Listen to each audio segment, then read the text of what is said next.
Jody Gormley, I had a word with you before the game. I asked you, you were confident. You were right to be confident. Yeah, I was confident because I know how hard the boys have worked over this past 3 or 4 months.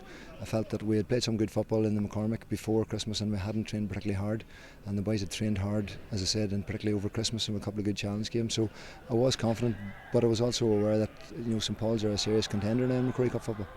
In a way, did your lads look at Bestbrook and think, well, we can do what they did, so they maybe took confidence from that? I don't know, I suppose a lot of them are clubmates. There are 3 teams in that area now. You have St Coleman's, ourselves and St Paul's. The rivalry is fairly intense between them, so the boys are playing together club football every weekend, so they know each other fairly well. So in a derby match anything can happen, and we're happy that we just had enough to pull us through. Donald McAleenan, what did that mean to your school to win on a big night, a big Macquarie night like that? Yeah, it was great night at school. We haven't had many like last year I was involved, and St Paul's beat us well, so I suppose it was good to get one back in them. We kind of owed them one, so it gives you a bit of confidence winning now to go on to the next game, and hopefully we just step it up a notch again. Would it be fair to say that you watched them last year and thought we could do what they did? Yeah, definitely.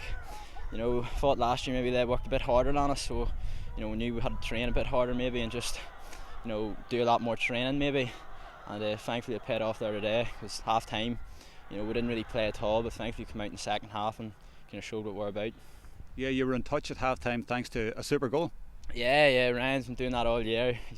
He's one of the top goal scorers in the competition, so thankfully come up with good today.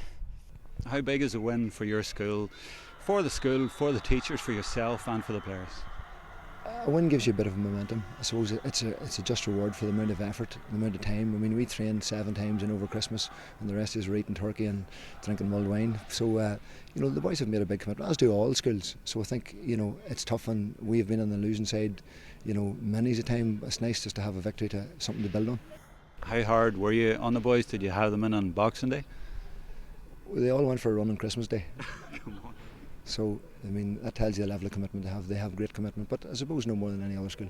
You and me probably remember Shorty trainer. A lot of these young lads won't remember him, but his son's out there and got your goal. That's what he's there to do. He's fairly clinical. He got the goal. I'm sure Shorty was proud of him. He's not Shorty. No, he's Langy.